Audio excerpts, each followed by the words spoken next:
Once again, welcome to English class, dear students. Assalamu alaikum. Hope you all will be fine. Today, students, we are going to do poem written by Robert Frost. The name of the poem is The Road Not Taken.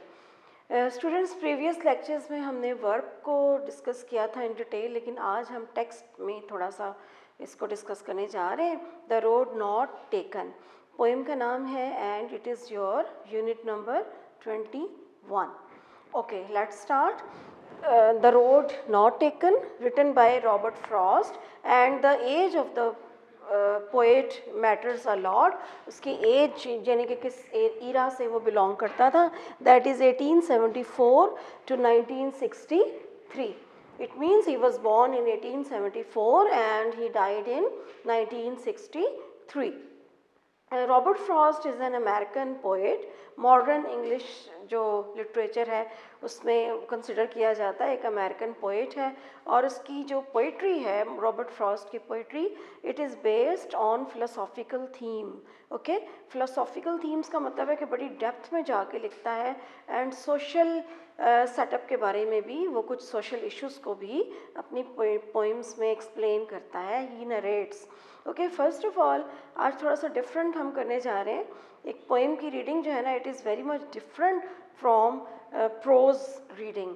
ठीक है, pros की reading से ही थोड़ा सा different style होता है poem की reading का. इसमें राइमिंग स्कीम, पोएम का मेन थीम, स्टैंजास, 4 स्टैंजास हैं. There are 4 stanzas in this poem. ठीक है, 4 स्टैंजास हैं इस पोएम में और इन चारों स्टैंजास को one by one we will discuss in detail. और साथ में वोकैब को डिस्कस करेंगे. वोकैब मीन वोकैबलरी को, डिफ़िकल्ट वर्ड्स को, थीम्स को, and then in the end हम क्वेश्चन आंसर्स को इन डिटेल डिस्कस करेंगे. आपने करना क्या है बच्चों के, आपने अपने साथ रजिस्टर्स या अपनी बुक्स जो है साथ रखनी है और जो जो पॉइंट्स आपको इम्पॉर्टेंट लग रहे हैं, लेक्चर का एक एक पॉइंट इम्पॉर्टेंट है, उसको आप नोट करते जाइएगा सो दैट के इट विल, आपके नोट्स इस तरीके से तैयार हो जाएंगे. Okay, let's start the reading of the poem. Stanza number 1. 2 roads diverged in a yellow wood, and sorry I could not travel both. And be one traveler long I stood, and looked down one as far as I could, to where it bent in the undergrowth. 2 roads. मैंने starting जो words हैं, line है stanzas की, मैंने वो यहाँ पे लिख दिए हैं. 2 रोड्स. इनके पोएम का जो स्टार्टिंग फर्स्ट स्टैंजा की स्टार्टिंग वर्ड है दैट इज़ 2 रोड. ओके, और टाइटल जो है वो है the road not taken. It means के 2 रोड और द रोड नॉट टेकन में there is a little bit connection, थोड़ा सा कनेक्शन है कि पोइट के पास 2 रोड्स हैं, उसको नज़र आ रही हैं डाइवर्ज्ड.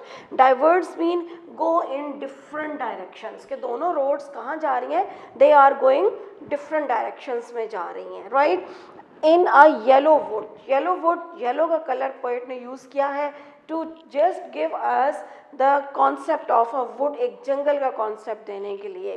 वैसे तो आप कहेंगे जंगल जो है, फॉरेस्ट जो है, दैट इज़ ग्रीन, बट यहाँ पर he wants to tell us कि ये पोइट हमें बताना चाह रहा है कि पॉसिबिलिटी है उसके लिए कि वो कौन सी रोड को चूज़ करेगा. Is it clear? And sorry I could not travel both. और पोइट बता रहा है कि sorry he could not travel both. At a time वो 2 रोड्स पर तो नहीं चल सकता ना. सॉरी, इट मीन्स कि उसने एक रोड की चॉइस जो है वो लाजमी करनी है. And be one traveller long I stood. ये वन ट्रैवलर के वर्ड को मैंने अंडरलाइन किया है. वाई? वन ट्रैवलर है और रोड्स 2 हैं, तो उसने उन दोनों रोड्स में से एक को चूज़ करना है, एक को सेलेक्ट करना है. And long I stood. So I stands for, जब भी पोएट जो है वो आई का वर्ड प्रोनाउन यूज़ करते हैं, I stands for first person. Okay, when it is first person me, I के लिए यूज़ हो रहा है. तो इट मीन्स कि पोएट हमें अपनी पर्सनल चॉइस के बारे में, he is telling us about his personal choice, कि उसने क्या करना है. He has, it means who is important here, I is important, and I stands for the poet Robert Frost. Okay, then and look down one as far as I could. One as far as I could means कि जहाँ तक वो देख सकता था. To extent, मतलब कितनी दूर उसकी नज़र जा सकती थी। To where it bent in the undergrowth, और कहाँ पर वो अंडरग्रोथ, डाउन, ओके, झाड़ियों से कवर थी। It was covered by the bushes. So वहाँ तक the poet was able to see at the, to look at the roads, both roads. Okay, now come towards second stanza. Second stanza का main point I have written here, that is choice. It means कि यहाँ पर poet के लिए एक choice करना, choose करना, select करना, सिलेक्शन का जो प्रॉब्लम है, he has to face it. Okay, the stanza number 2, it starts from then, if then so. ये वर्ड्स जो है ना, ये कंडीशनल वर्ड्स, हम इनको ट्रांजिशनल डिवाइसेस के तौर पे यूज़ करते हैं लैंग्वेज में। ओके, देन हम शिफ्ट करना चाह रहे हैं दूसरे मूड पर। So then took the other, he has used है, पास्ट टेंस में उसने लिखा। ओके, और then took the other, other stands for the road as just as fair. Fair mean it was a very clear, it was a very fair dealing, means के बहुत clear, वाजे, obvious dealing थी, बहुत इसमें कोई doubt नहीं था कि अबाउट विच थिंग, डाउट किस चीज़ के बारे में, about the road he has selected, about the choice of the road he has taken. मैं अब रीड करने लगी हूँ आपके लिए second stanza. Then took the other as just as fair and having perhaps the better claim. Better claim का word जो है, it is very much important. Why better claim? कि ही कैन, वो दावा कर सकता है, बेस्ट, क्या आप कह सकते हैं, बेस्ट तो वो चीज़ है ना जो ओवरऑल सब में से बेहतरीन है। बेटर कि आपको पता है एडजेक्टिव वर्ड है, एंड एडजेक्टिव जो है it is comparative adjective. Better का वर्ड क्या है? It is comparative adjective. It means कि जब दो चॉइसेस के दरमियान आप डिसीजन करने लगे हैं, you are taking a decision, तो you will use better. It means this choice is better than the other one. It means this road is the better one than the other road. So hopes हो गए, clear हो गया होगा। Because it was grassy and wanted wear, though as for that the passing there had warned them really about the same. Now poet ने यहाँ पर बड़ी important बात बताई है हमें कि because it was grassy and wanted wear, wear mean it has to be worn, इसके ऊपर चलना फिरना चाहिए था। जहाँ घास हो, ग्रासी एरिया हो, यू नो कि वो ग्रासी एरिया वही फ्रेश ग्रास नज़र आती है, वेयर जहाँ पर लोगों का, ह्यूमन बींग्स हमने उसको बहुत यूज़ ना किया हो, राइट। जिस रोड पर लोग चल फिर रहे हो वहाँ पर इतनी झाड़ियाँ और इतनी ग्रास जो है, वो रोड नहीं, फुल ऑफ ग्रास रोड नहीं हो सकती। सो द पोएट सेज कि ये रोड बड़ी साफ़ सुथरी सी है, देयर इज ग्रास है उस पर, और इसको it needs to be wear, यानी कि वियर क्या होता है, पहनना, यानी कि it needs to be used by the other people. Had worn them really about the same. तो वो बताना चाह रहा है पोएट किस चीज़ को, इस रोड को बहुत यूज़ करने की ज़रूरत है। It needs to be use, it needs to be wear. Third stanza, it starts from and both that morning equally lay. And both, and both का वर्ड पोएट ने यहाँ पे स्टार्ट कर दिया बिगनिंग में, एंड और बोथ दोनों, that morning equally ले। Next morning when the poet got up, he looked at the both roads, he just observed the both roads and he came to know कि दोनों roads वहीं पर हैं और they were apparently they were looking the same। दोनों बज़ाहिर, apparently mean बज़ाहिर, they were looking the same, उनमें कोई difference नज़र नहीं आ रहा था। And it means कि poet was after the difference, he wants to have a different road। वो एक आम रास्ते पे नहीं चलना चाह रहा, वो चाह रहा है, he wants to use a path or a road that is not used or worn by the other people, by the other human being। It means कि poet इंडिविजुअल जो डिफरेंस है उसको हमारे सामने लाना चाह रहा है, by explaining that it is very much important for all of us to be with our individual differences. देखो हमारे भी तो आपस में हमारे इनफरादी इख्तलाफात हैं, इख्तलाफात का मतलब है हम इंडिविजुअली डिफरेंट हैं, ह्यूमन बींग्स भी दूसरों से। और कुछ लोग हैं just like the poet Robert Frost, जो कि कुछ डिफरेंट करना चाहते हैं, यूनिकनेस की तरफ आना चाहते हैं। ओके, नाउ कम टूवर्ड्स इस पोएम स्टैंजा को मैं थर्ड स्टैंजा को एक्सप्लेन कर दूं. And both that morning equally lay mean पड़े होना, लेटना, in leaves no step had trodden black. It appears के लीव्स उनके ऊपर पड़े हैं रोड्स पर, और ट्रॉडन ब्लैक मीन कि किसी ने उन पर कोई कदम नहीं रखा, step, walk. Oh, I kept the first for another day. Oh का word the poet ने start use किया है. It is a mark of exclamation. Suddenly he got the point कि ये जो खूबसूरत वाला रास्ता है, जो बहुत ही जिसके ऊपर किसी ने कदम नहीं रखा, never ever any person, any human being has stepped over it. So he has left it. Okay और उसने क्या कहा कि ये जो खूबसूरत ब्यूटीफुल पाथ है full of grass, he has left it and he will use it for next time. He will walk over it for the next time. I doubted if I should ever come back. यहाँ पे doubted and come back. Doubted mean शक होना, not clear about anything, and come back he will कि वो कभी वापस आएगा. It means he is so much sure short, he is so much confirm, he is so much clear about his choice. उसको अपनी choice के बारे में कोई डाउट नहीं है. किस चॉइस के बारे में? अबाउट द रोड, जो उसने जिस सड़क पर उसने सफ़र अख्तियार किया है. Fourth stanza sorry. I shall be telling this with a sigh. Sigh की साउंड है ना, की आवाज़ जब हम निकालते हैं तो हम साइंग की साउंड ले रहे होते हैं. इंपॉर्टेंट पॉइंट इसका लास्ट वन ये है कि I took the one less travelled by. इसी फोर्थ स्टैंजा की थर्ड लाइन में पोएट ने जो फर्स्ट लाइन है स्टैंजा नंबर 1 की, 2 roads diverged in a yellow wood, ये लाइन पोएट ने इसको रिपीट किया है. So it means it is very much important. And then I shall be telling this with a sigh, somewhere ages and ages hence. Ages and ages hence जो है बच्चों, ये concept बहुत important है. इसके मुतालिक बोर्ड में क्वेश्चन भी आया करता है. एजेस एंड एजेस यानी कि ज़माने, एक के बाद दूसरा, यानी कि वो टाइम गुजरता चला जाएगा. 2 roads diverged in a wood and I took the one less travelled by, and that he has made all the difference. और पोएट ने क्या सिलेक्ट किया?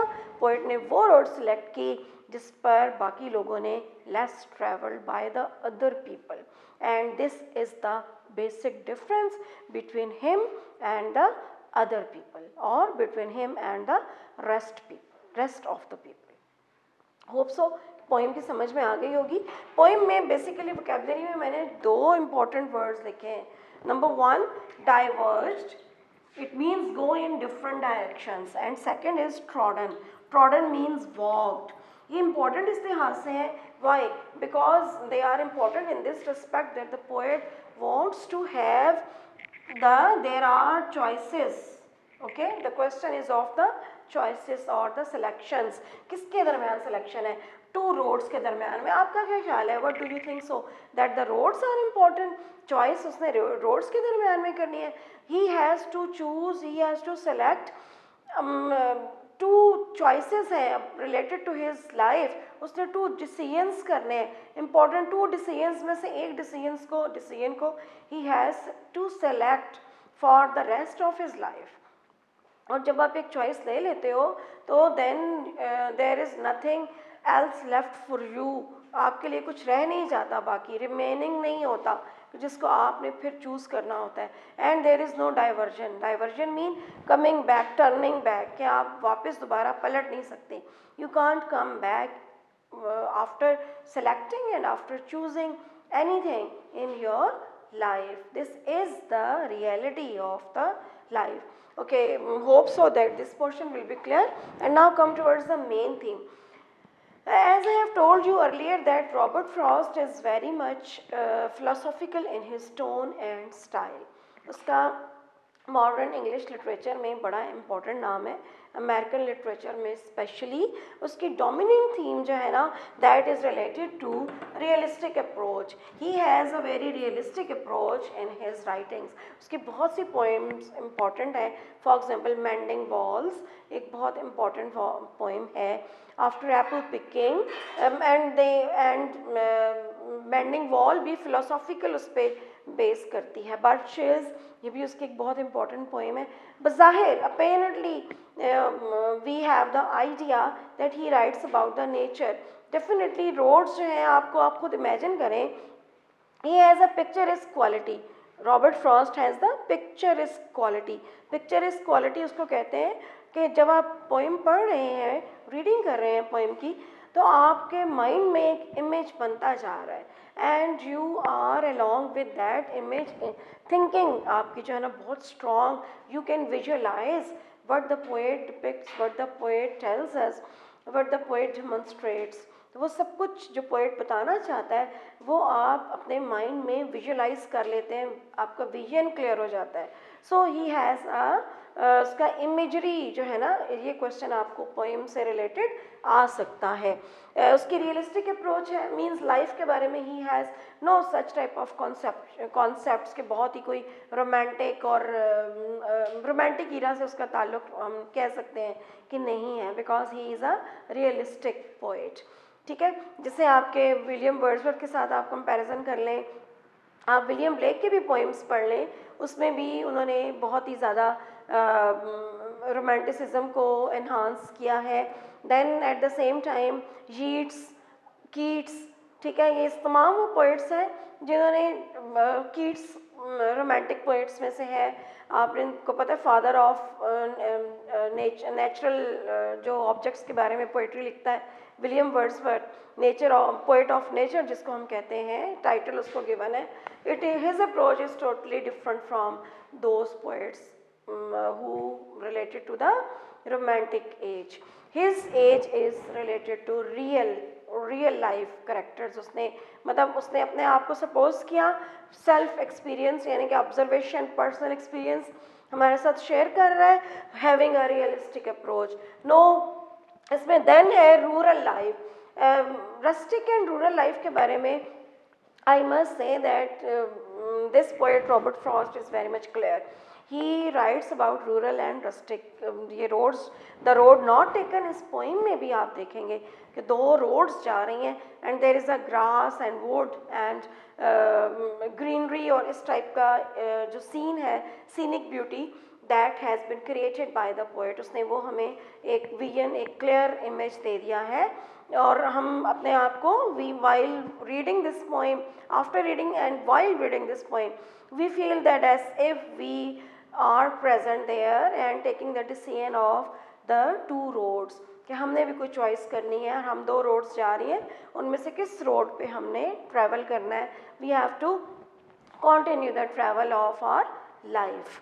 Then third is his approach is very much social and philosophical themes को वो discuss करता है। Apparent उसकी कोई ऐसी लाइन पोएम की नहीं है, जैसे मैंने 4 स्टैंजास की ये फर्स्ट 4 लाइन्स जो है ना हर स्टैंजा की लिखी है।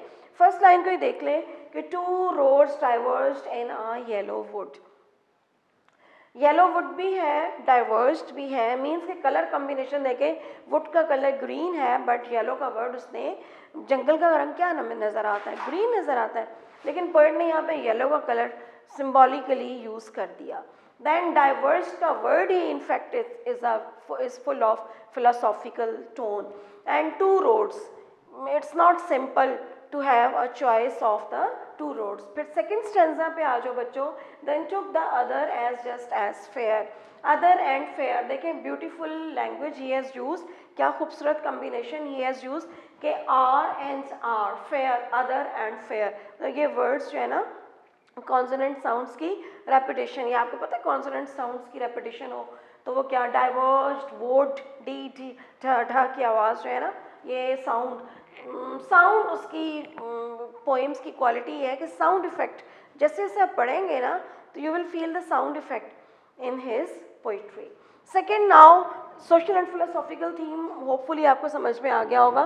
सोशल इस लिहाज से कि man is a social person animal, ये तो आपके बहुत मशहूर फ़लसफ़ी ने भी कहा था, फ़िलासफ़र ने कहा था, बट फिलोसॉफिकल थीम्स को वो डिस्कस कर रहा है। सिंपली अपेरेंटली आप भी ट्रैवल स्टार्ट करें, दो रोड्स आपके सामने आएंगी and you will be confuse कि आपने चॉइस कौन से रोड की करनी है, किस रोड पे आपने you have to continue your travel. तो ये एक फिलोसॉफिकल थीम में आ सकता है, life is not easy. He also gives us this message that life is not easy, it is full of difficulties and full of important choices. हमारे पास important choices हैं जिनको हमने सेलेक्ट करना है, चूज़ करना है। The question of choice in life is very much important. Choice in life, आपको लाइफ में at your every step you have to face a lot of choices. कुछ choices आपको you feel that apparently the choices appear to be very beautiful, charming, elegant, marvelous, and at the same time very stick to your heart and mind, but in fact they are not good. And do you know that life is not a bed of roses? तो कोई road जो आपको apparently एक choice, एक selection ये feel हो रही हो कि ये मेरे लिए बेड ऑफ रोजेज है, ईजी चॉइस है, तो that is impossible. Why impossible? Because until and unless you don't face the difficulties in life, hardships in life, you never become mature and up to the standards of your life. आप success के करीब नहीं जा सकते जब तक आप hardships को whole heartedly, warm heartedly and with open arms आप वेलकम नहीं करते। Second point is confuse state of the poet. Poet ने हमारे सामने स्टार्टिंग में ही two roads diverged word use कर दिया, तो वो टू रोड्स हमें ही बता रहे हैं कि हमारी life be confuse, be all human beings we live in a confuse state of mind. Why? Because either we wish or not, we are confused to some extent in our life. Even some people who are not mentally mature, who are not witty enough to know or to understand the problems and the hardships faced by them of their life, they never come to know that what life depicts for them, what life presents to them, what life brings ahead for them. आगे life में, ज़िंदगी में उनके लिए क्या रखा हुआ है, क्या कमिंग टाइम में उनके लिए क्या है, नेक्स्ट डे में, नेक्स्ट मोमेंट में क्या है, how the life changes according, आप यूँ समझ लें that you are totally, utterly in a confused state of mind while taking decisions, important decisions related to our lives. Next point is the road less traveled or two professions. ये two professions का word मैंने ये इसलिए लिखा है point, why? Because it is related to your real life also, कि हमें अपने two professions में से, दो choices में से हमें कुछ ना कुछ select करना होता है। और the road less traveled, poet का बेसिक पॉइंट ये है that the poet wants to choose, last stanza में पोएट ने हमें एक्सप्लेन कर दिया that he has selected the road less travelled by other people. आपका देखिए कई लोग ऐसे हैं, बल्कि इम्पॉर्टेंट पॉइंट ये है that the poet wants to become, the poet wants to appear different from the other people. Poet नहीं चाह रहा कि जो चॉइस उसने की है वही चॉइस किसी और ने भी की हो। That's why he want to be different from the rest of his friends और द अदर पीपल। होपफुली कि ये पॉइंट्स आपको क्लियर हो गए होंगे। Now come towards the important questions of the poem. The first question, why is the poem title the road not taken? Why not the road taken? The point is that कि ये भी तो question हो सकता है ना बच्चों कि द रोड नॉट टेकन की जगह अगर यहाँ पर ये वर्ड लिख दिया जाता the road taken, it means what is it, what does it depict? क्या ये शो कर रहा है? ये शो ये कर रहा है कि रोड जो है पोएट ने कौन सी, the road not taken, the road not taken is very much important. Why the title of the poem The Road Not Taken seems appropriate, since he wishes to highlight the road that he had not travelled. Not का word जो है ना, that is very much close and very much near to the human nature. इंसान की फितरत है, human nature है, human psyche है कि इंसान हमेशा not के word की तरफ ज़्यादा attractive होता है. अगर पोएट ने इस पोएम का टाइटल द रोड टेकन लिख दिया होता तो इट मीन्स कि द रोड टेकन तो फिर कोई इम्पॉर्टेंट चीज़ ना होती, हमारे लिए सिग्निफिकेंट ना होती, हम इसको इतना इम्पॉर्टेंट कंसिडर ना करते. Is it clear? हम इसको इतना वर्थ ना देते, इसको इतनी इम्पोर्टेंस ना देते. नॉट के वर्ड ने इसमें हमें क्लियर कर दिया है कि that there are two choices, the road, two roads, और उसमें से एक डाइवर्ज हो रही है डिफरेंट ऑपोजिट साइड्स पर, एंड द पोएट जो है उसने एक सिलेक्शन करनी है. Second question, what difference is the poet talking? Differences, कौन सा डिफरेंस है जिसके बारे में पोएट बात कर रहा है? जी, वो डिफरेंस ये है that the poet wants to be prominent और poet wants to be different from the other people. Philosophical tone है यहाँ पे इस क्वेश्चन में कि पोएट ने, अपेरेंटली हमें लग रहा है कि पोएट ने अपनी मर्जी की, अपनी चॉइस की जो रोड है उसको सेलेक्ट कर लिया, but actually it is not. Actually he wants to be prominent, he wants to be important. वो चाहता है कि उसकी चॉइस सुपर्ब हो, it must be different and unique from the other human beings. और उस रोड पर बहुत कम लोग चले हों, यानी कि वो कौन सा रास्ता है?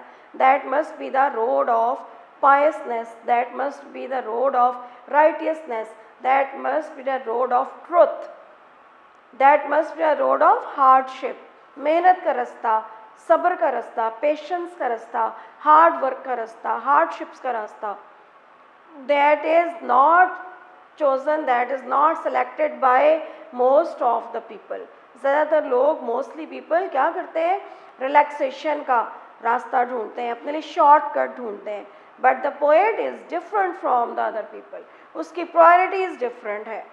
That is the difference. Okay, वो जो डिफरेंस की बात कर रहे हैं ना, उसकी प्रायोरिटीज़ टोटली डिफरेंट है. दैट इज़ वाई कि वो कंफ्यूज था कि वो उस रोड पे चले जिस रोड पे बाकी लोग चल रहे हैं. डेफिनेटली जो ईजी वे है, जो बेड ऑफ रोजेज़ है, लाइफ जो कि बेड ऑफ रोजेज़ का कॉन्सेप्ट है, that is too easy to adopt. लोगों के लिए बहुत ईजी है तो ये अडॉप्ट कर लें कि लाइफ बहुत इजी है और आपने शॉर्टकट ढूंढ लिया अपनी सक्सेस के लिए. बट पोएट ने क्या किया? He has chosen the tough path. वो रफ एंड टफ पाथ है जिससे बहुत से लोग चल चुके हैं. ग्रासी लैंड नहीं है. एक रोड वो है जिसपे ग्रासी लैंड है, जिसपे लोगों को चलते हुए बड़ी softness and the velvety texture of the grass you feel while walking over it. But the poet doesn't want to feel the velvety texture or the flowery touch of the grass, softness. He just want to realize the hardship and the problematic point of view of the life. जो tough and stony path है, he wants to realize, he wants to face the bony realities. bony realities कौन सी हैं? वो जो कि बहुत ही नोकीली realities हैं, stony हैं, जो कि आपको जाके चुपती हैं. You feel the bitterness of life. He wants to feel the bitterness of life. That's why ये उसका डिफरेंस है. ओके, होपफुली ये क्वेश्चन आपको समझ में आ गया होगा. Next question, the imagery ages and ages hence. Imagery ages and ages hence मैंने कंप्लीट क्वेश्चन नहीं लिखा, यह आपकी बुक्स में भी मौजूद है, बट मैंने थोड़ा सा ये हिंट्स दिए हैं. इस टाइप के क्वेश्चन, इस तरह के क्वेश्चंस आपको आ सकते हैं. ये इमेजरी है, आप सोचें ages and ages, you image them. आप इमेजरी क्या है? जिसका आपके सेंस से ताल्लुक है. You feel it, you realise it, you visualise them. आप रोड्स को विजुअलाइज कर सकते हैं. एक रोड वो जिस पे पत्थर ही पत्थर है, स्टोन ही स्टोन है. एक रोड वो जिस पे घास उगी हुई है. Next question, is the imagery of the poem abstract or concrete? Definitely it is abstract. Why? It is very much close to your feelings. Concrete भी है, जब आप उसको फील करेंगे, टच करेंगे, but abstract in a way why you feel it, you visualise it. Rhyming word से related question है बच्चों। Poem has rhyming word, poet ने राइमिंग स्कीम को फॉलो किया है। जो रूल्स एंड रेगुलेशंस हैं पोइट्री के, उसकी पोएम्स में हमें नज़र आते हैं, and we feel that he has the mastery of his language at the same time. जो अमेरिकन पोइट होने के नाते इन दिस कॉन्टेक्स्ट ऑल्सो हम उसको अमेरिकन पोइट के रेफरेंस से भी पढ़ते हैं। His poetry is marvelous, a complete texture, a complete mixture of social and philosophical thoughts, having a dominant theme and philosophical theme, and pinpointing the major and the minute issues of the life related to the difference. What the difference? The difference is that he wants to face the hardships and the problems of the life in his real life. Even he just gives us the feeling of the reality that we are not living or we are not residing in a supernatural world of fantasy. That life is not the name of fantasy. Life is a real thing which has to be faced by all of us. Rhyming words and tone of the poem. Tone of the poet is very much important. ये question board में बहुत ज़्यादा important questions हैं, ये आया करते हैं। Tone of the poet is very much Placid, thoughtful, he provokes thoughtfulness. हम जब इसकी पोएम पढ़ते हैं द रोड नॉट टेकन, तो फर्स्ट जो चीज़ है वो होती है किसी भी सब्जेक्ट का, किसी भी पोएट का टाइटल पोएम का। The title of the poem is very much important, having a dominant theme, reflect कर रहा है, नॉट के वर्ड ने इसको इम्पोर्टेंस दे दी। वाई कि फिर हम सोचते हैं, we think, we ponder over the fact कि किस रोड की वो बात कर रहा है, कौन सी road, the road not and then taken.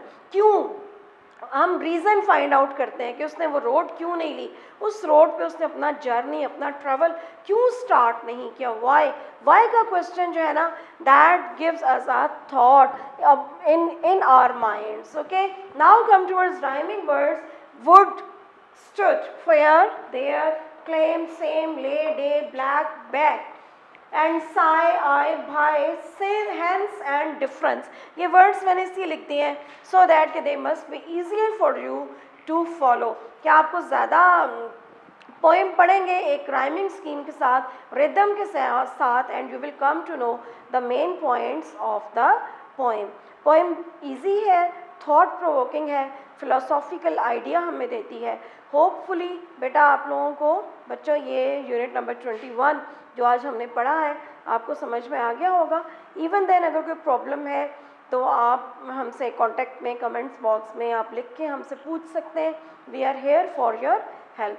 इंशाल्लाह ताला नेक्स्ट लेक्चर जो है वो मेरा इसी यूनिट की एक्सरसाइज से रिलेटेड होगा, जिससे मार्क्स ऑफ पंक्चुएशन की एक्सरसाइज है वो हम सॉल्व भी करेंगे और मार्क्स ऑफ पंक्चुएशन का कॉन्सेप्ट भी लेंगे। अल्लाह हाफिज़।